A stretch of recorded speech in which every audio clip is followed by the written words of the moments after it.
Hello, Hi there. and welcome to our next movie review, our franchise that we watched. We watched the Urban Legends Yes, franchise. the Urban Legend franchise. I always say Urban Legend, even though it changes to Urban Legends. Yeah, because they're sequels. They actually are. Yeah. But the first one is going to be this, I think, a classic because A cult it's, classic because it wasn't. yes. It's not very well known, It's but not- it is by '90s and early 2000s Yes. horror fans. And I think it should be well known because this was a good movie. It was sort of like in the same time frame as I Know What You Did Summer and Scream, and Yes. it was 1998. And it has like an all-star cast to The year I this was born. baby. Like you have Tara Reid. I mean, what do you see her in anymore? A lot of these actresses and actors are not Yeah, are not I in a mean, lot. You got Walking Dead's Alicia Witt, Dawson's Creek Joshua Jackson. You got Smallville's Michael Rosenbaum. You got Academy Award winner Jared Leto up there in the corner. You got 90210's Rebecca Gayheart in Scream 2. Like, Yeah. you have the horror queen Danielle Harris in this. Oh yeah, you have Scream And Queen Danielle Harris. Scream Queen, and you got Yeah. Robert Englund is in this. She plays a goth chick. Robert Englund plays one of the professors. Yeah, Robert and Englund's in this kind story. of creepy. Yes, she is. And you have Brad Dourif at the beginning of the movie. That's true, Chucky. Chucky. And also Amy's dad in the reboot franchise Yes. of Halloween. Yeah. So an all-star cast, and it's directed by Jamie Blanks, I think. Yes. Yes, this movie actually was released the year I was born. 1998. Oh wow. Yeah. This movie's 25, 26. Actually, Wow, no, it's 26. It's almost 26 years old. Yeah, it's almost 26 years old. I'm almost 26. Wow, I'm surprised that we haven't had a 25th anniversary 4K release. That is true. We need one. If anybody sees this, let's make a 4K release of Urban Legend. In fact, let's do a trilogy. The whole 4K. trilogy. On 4K. On 4K, please. Anybody? Yes. I would buy it. Actually, I I would might buy too. it. I probably could too. I would totally buy This, it. this is a really good movie. The first two movies are really good, and the third one's okay. This is, it's basically this group of, they're in college. They're in college. Yeah, this is a group of college students. Oh, and Loretta And- Devine, the cop. Yes. Or Oh, yeah, the she's in, security guard. who's in the first two, yeah. Yeah. So these kids are, these college students are basically having their friend cliques, whatever, and there's this one clique that talks about all these different like urban legends that happen, and they basically go around telling stories to each other, and all of a sudden, like the opening of the movie is this girl who is driving on the way home, and she stops at a gas station, and a guy and it's about Dourif. He tells her, "Hey, your car isn't working. I need you to get out of the car. Like whatever, your gas. You have to get out." So she gets the car, falls inside the gas station building, and meanwhile, like he starts locking the doors behind him, and she's like, "What?" And she's like, and he stutters. He can't speak like clear, like fluidly. So she doesn't have time to explain to her what's going on before she panics and like is like, "Oh my god," and thinks she's being kidnapped. So she runs in that building. And then she hops in her car, and the guy's like, "There's someone in the back seat." Yeah. And so when you think he's the bad guy, there's actually a killer in the back seat of her car, kills her with an axe, Yeah. knocks her So head it's off. that urban legend with the guy in the back seat. Yes. Anybody remember that urban legend? Yeah, I do. Creeped us out as kids. Yeah. Yeah, there's a lot of, and they A lot blink, of and they blink their urban car legends. lights and stuff Yeah. like that. There's the gang initiation, yeah, where they blink the headlights, which is the main focus of this movie. Because there's a backstory with the main chick. Well, yes, there is, and she was in a car, and they flashed lights, and then the car turned around and chased them. Yes.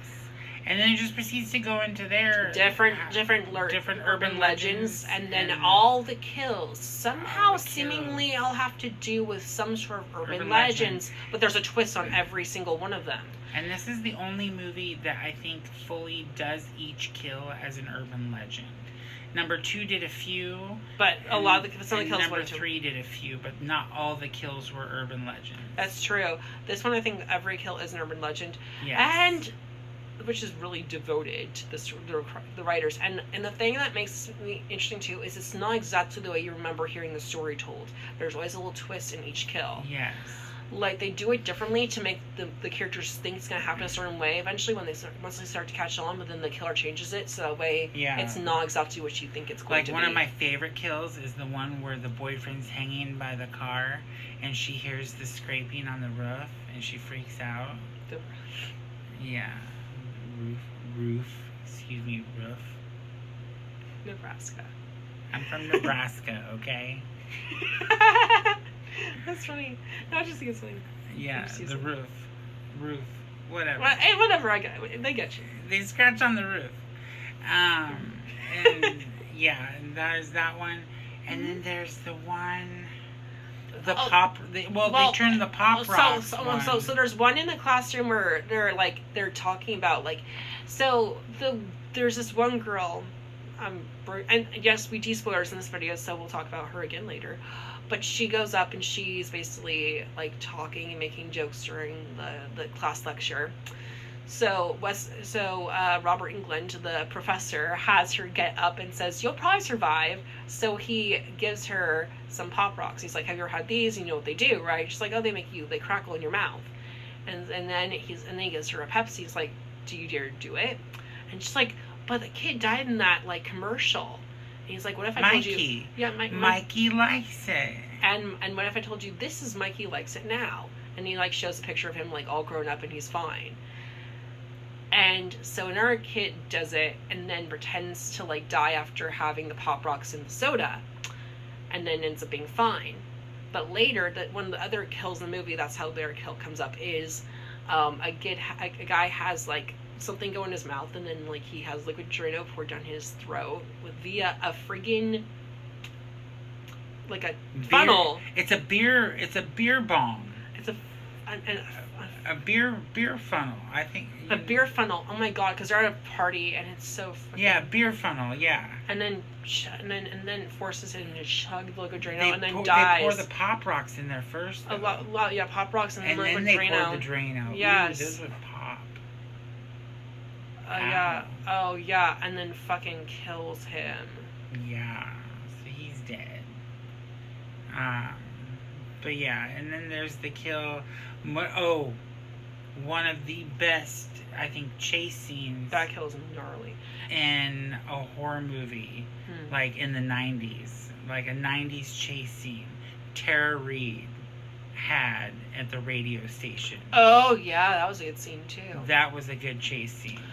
And she was a good crier, too. Do you want to tell them, illustrate the scene? Which one? Illustrate the scene really quickly for that one. Oh, she's in the radio station, and the killer just comes up behind the glass, and it's dark, you can't see anything. Yeah. And the lights flash, and the killer breaks the glass with the axe, and then she just runs. She runs through the entire radio station, down some stairs, she jumps off. And the lead girl stairs. Can hear her through, she's still on the radio as so this is going on. So they can hear her screaming and stuff like that, running, And they're like, "This is a dramatic interpretation, dude." Yeah, they don't believe it. They're like, no, I think it's real. Yeah. Yeah, so the main girl runs to the radio station, and of course gets there too late. And then she dies, and then... And then the killer does a little wave with her fingers. Yeah. That's how and the killer... So the killer's costume, we actually didn't describe it. The killer is wearing this parka, and it has, like, a black face. But it's like this blue parka with I think isn't it white trim? It's like a ski mask or something underneath. It's not even a ski mask. It's just like a blank white, like a black mask. Black mask, yeah. That covers everything, including the eyes, everything. Like it's all just basically to make the parka stand out. So. But yeah, this is part 1. We're going to do a part 2. Yeah.